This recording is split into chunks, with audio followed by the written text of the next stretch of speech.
नमस्कार, मैं ट्विंकल मिश्रा और आप देख रहे हैं HW न्यूज। महाराष्ट्र और कर्नाटक के बीच एक बार फिर से सीमा का विवाद चर्चा में है। इसकी शुरुआत बुमई के एक बयान से हुई है, जिसमें उन्होंने एक पुराने प्रस्ताव का जिक्र किया था, जिसमें सांगली जिले में कुछ ग्राम पंचायतों ने अतीत में एक प्रस्ताव पारित किया था जब वे पानी के संकट का सामना कर रहे थे और कर्नाटक में विलय की मांग कर रहे थे। इसी के बाद से ही राजनीति शुरू हो गई है। चलिए आपको बताते हैं क्या है ये पूरा मामला। महाराष्ट्र के उप मुख्यमंत्री देवेंद्र फडणवीस और कर्नाटक के मुख्यमंत्री बसवराज एस बोमई ने संवेदनशील राजनीतिक मुद्दे पर एक दूसरे के खिलाफ कड़े शब्दों का इस्तेमाल किया है। महाराष्ट्र के डिप्टी सीएम फडणवीस ने कल कहा था कि महाराष्ट्र किसी भी गांव ने हाल ही में कर्नाटक के साथ विलय की मांग नहीं की है। किसी भी सीमावर्ती गांव के कहीं और जाने का कोई सवाल ही नहीं है। इसी के जवाब में कर्नाटक सीएम बसवराज बोमई ने महाराष्ट्र भाजपा नेता की टिप्पणी को भड़काऊ करार दिया और कहा कि उनका सपना कभी सच नहीं होगा। उन्होंने कहा कि कर्नाटक की मांग है कि महाराष्ट्र के सोलापुर जैसे क्षेत्रों जहां कन्नड़ बोलने वालों की संख्या अधिक है, उसे कर्नाटक का हिस्सा बनाया जाना चाहिए। इससे पहले राज्य के सीएम बोमई ने दावा किया था कि महाराष्ट्र के सांगली जिले में कुछ ग्राम पंचायतों ने अतीत में एक प्रस्ताव पारित किया था जब वे पानी के संकट का सामना कर रहे थे, कर्नाटक में विलय की मांग कर रहे थे।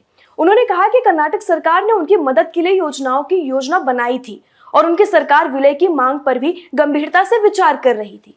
कर्नाटक के मुख्यमंत्री की टिप्पणी पर सवालों के जवाब में फडणवीस ने कहा कि इन गांवों ने 2012 में जल संकट पर एक प्रस्ताव पारित किया था, लेकिन हाल ही में यहाँ कोई विकास नहीं हुआ है।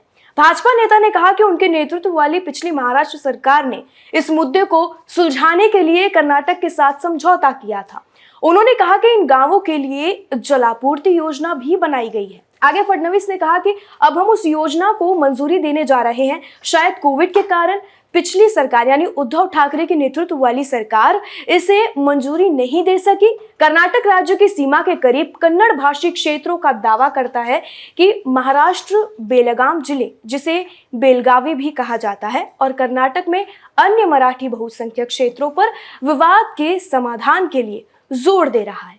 मामला 2004 में सुप्रीम कोर्ट पहुंचा, जब तत्कालीन महाराष्ट्र सरकार ने बेलगावी शहर और 865 गांवों पर दावा किया और ये मामला लंबित है। हाल ही में महाराष्ट्र की सभी पार्टियों के नेताओं वाली 19 सदस्यीय समिति ने बैठक की और सुनवाई में तेजी लाने के लिए सुप्रीम कोर्ट से अनुरोध करने का फैसला किया।